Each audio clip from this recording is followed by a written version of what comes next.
Welcome to Win with Richardson and Richardson. What's important now?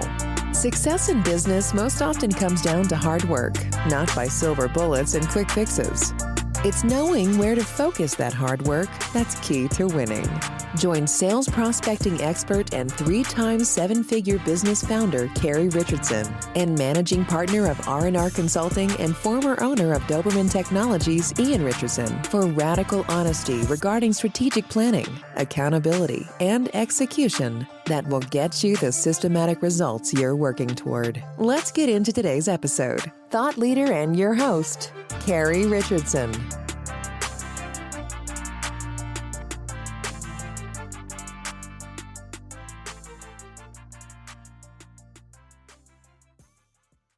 I am one half of the consulting firm Richardson and Richardson, and I'm also your host for today's What's Important Now. With me today is Ben Chappell, the CEO and General Manager of Apona Security. Thanks for joining us today. Yeah, it's my pleasure. Thanks for having me. It's been a little while since we chatted, so lots has happened in your world, and I'm looking forward to hearing all about it. I can say the same for both of us. We've got a lot of new new things. Last name. First, I wanted to ask you a question about that telephone on the top of your shelf, the lamp with the old school phone there. Tell me where that came from. Yeah, so that's a prized piece. My grandfather built it. Okay, so it's an old lamp that he had at the house, and he helped to build all the telephone lines here in South Carolina and was really inundated with the phone world. And so he turned his lamp into a phone. Fun little project, weekend hobby thing, but he built that probably 70, 85 years ago, something like that. Does it still turn on? It does. Okay, so an excellent collectible. Back in the day, the cord wasn't as long, so I can't plug it in from the top of the bookshelf, but it does work. That's nice. So tell me a little bit about how you got from where you were last time we spoke, which was, I think, a couple of positions ago, to your new role with Apona. Yes. So last time we spoke, I was with Solutions Granted and helping them to bring fully managed security services into the channel. And I will tell you, bar none, I learned more from that organization than from that executive team than I've ever learned. Still great friends of ours. Took that into Ingram Micro to lead part of their international business go-to-market strategies for some security vendors.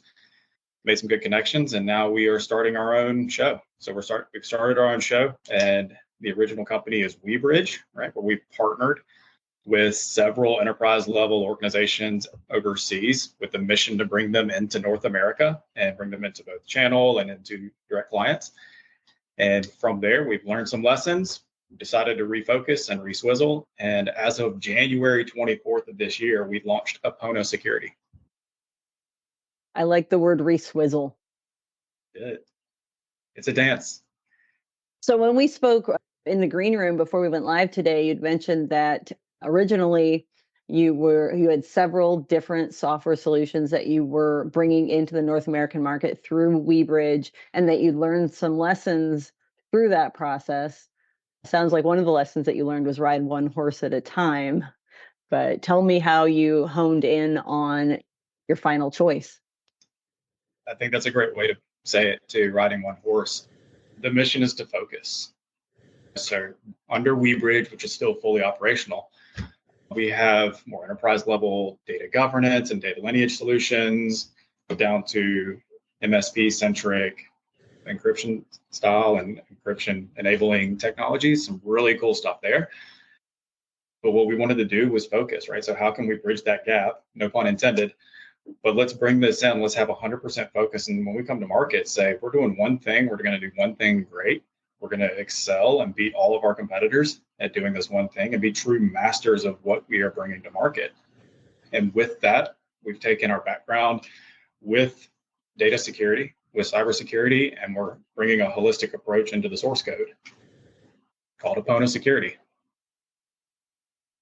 And tell me a little bit about the turtles. When I was researching Apona before our interview, the website features turtles, turtle facts. Was there a strategic decision to focus on the turtle? So a lot of this was an emotional response. Okay, so being in the security space for 15 years now, I'm a little bit exhausted of we're going to scare you, we're going to scare you. All right. And so I wanted to bring a brand that was far more approachable and far more comfortable. So I didn't want to bring in a lion, something that's going to just rip your head off. And who doesn't like turtles? They're pretty approachable. And also, sea turtles are really good at swimming and navigating the depths. Apona is our turtle, and that's what we've named her. For anybody who would like to learn more about sea turtles, you can go to Apona, which is APONA.ai, and you can find out what a group of sea turtles is called. Hint, it's also what you call a group of warships, which I thought was really interesting when you think about the security spin. I love it. I love it. So we talked a little bit before we started about the two specific things that you decided to focus on with Apona. Tell me about how you narrowed in. So you not only had to narrow in on one solution, you had to narrow in on the things that you were going to specialize in. How did you come to the two that you chose? For me, a business decision needs to have a connection personally. All right. And so outside of work, I have a pretty strong dedication into health and fitness and also diet. And my wife has taught me so much, right? From all of her Instagram and Twitter feeds around sources and food sources and things like that. And so the reality is I connected with the source code technology and being in the security space, understanding that we can only defend so much and we can only react and respond to events that have eventually happened. I wanted to get ahead, right? I wanted to get ahead of the game. And I do believe that this is a more frontline approach to stay ahead of the game and understanding source code and not just attacks as they happen, but going to market with a technology that reads, analyzes source codes, identifies the vulnerabilities, and then gives you appropriate plans to act on. Was it a very difficult decision? Nope. No, it wasn't.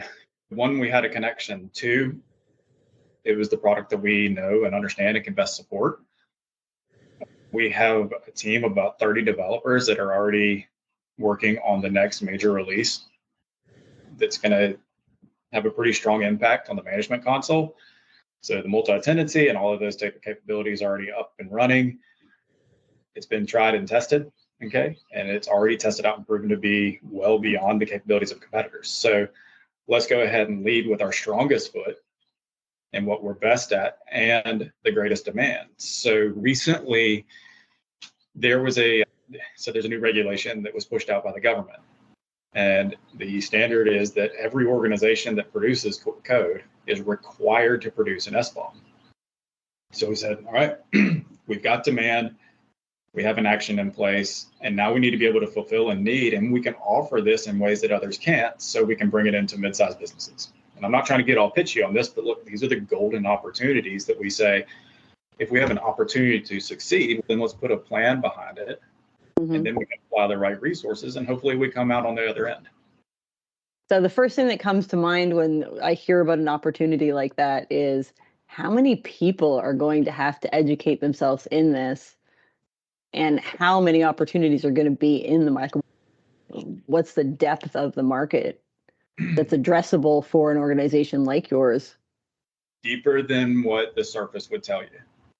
Okay, so when you start thinking of every single organization that has their own code, then we start looking at the greater landscape of all mid-sized businesses. So every mid-sized business, and really like a rule of thumb, finger in the air, is any company that has over 200 employees has probably been forced to develop their own code at some point in time, right? Mm-hmm. Think of your years in owning your businesses. How many times did you need to go back to platform teams and say, hey, we need something special done? More times than Zoho would have liked. Right? Yeah. Right. And so that's where things start clicking. And eventually those special requests can't be accompanied for, and then they develop their own. Okay. So if you have your own code, or if you are selling through and passing through any of these code to any other clients, you're required to have an SBOM. So we have tons. We're talking hundreds of thousands of businesses that are going to be required if they're not already using it. Mm-hmm. Hopefully we can educate these guys and we can help them out before the IRS does. The one thing that blew my mind when we were talking earlier was the fact that there are companies that are using more than 100 software applications to run their businesses right now. So that's Yeah. 100 different S-bombs. I just like saying S-bomb. It's the S-bomb. Yes, Yeah. it sounds like it's going to be the S-bomb. It almost sounds bad, but it's a really good thing. Yeah, average businesses is somewhere between 40 and 65, depend on which reports you're looking at.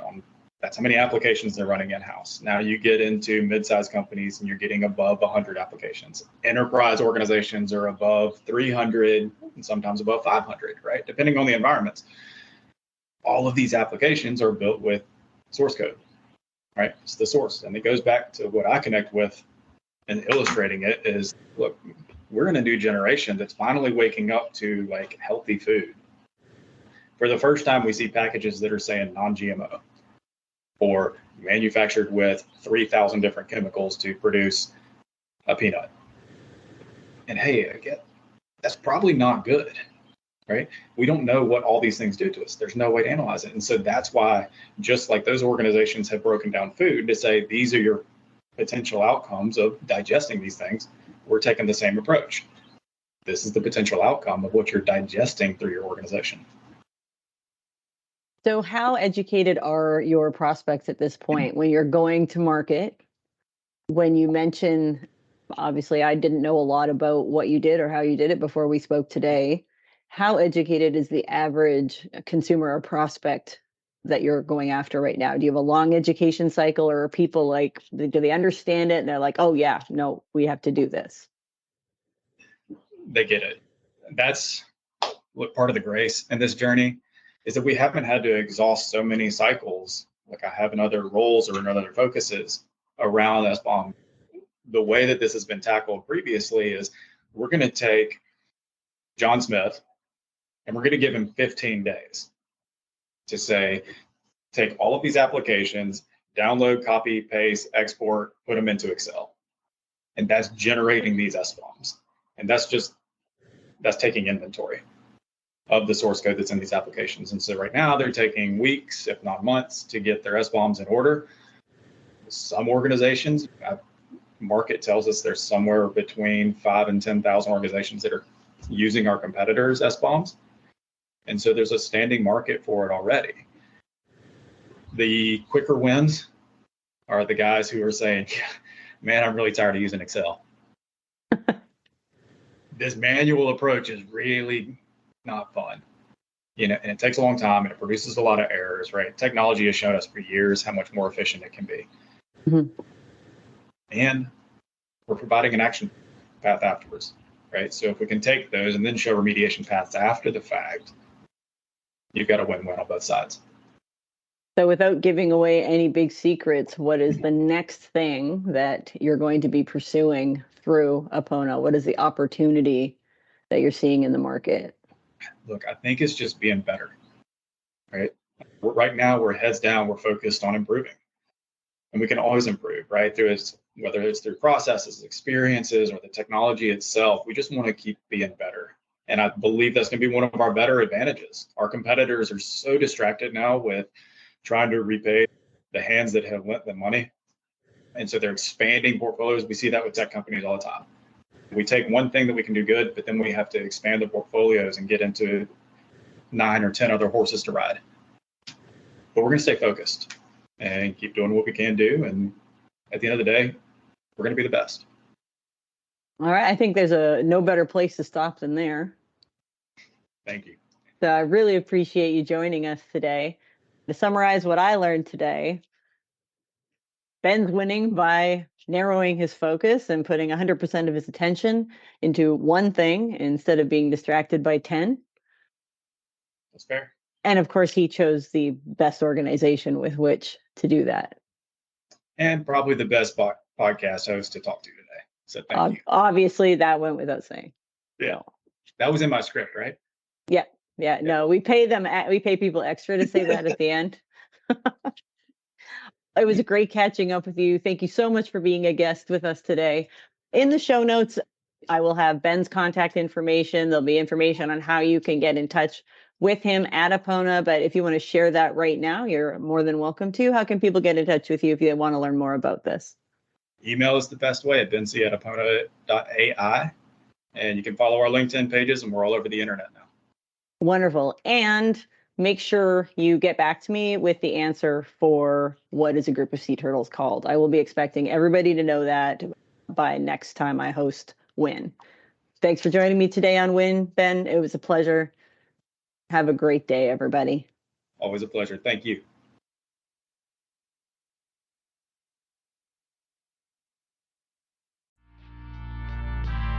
You've been listening to WIN with Richardson and Richardson. What's important now? We're so glad you've joined us and know you're one step closer to winning big in your business too. We'd love to connect with you outside of the show. If you have any questions or comments, please reach out to connect@rnr.consulting. Don't forget to rate, review, and subscribe to the podcast so you'll easily know when new episodes are available. Until next time, you can win, and we're here to help.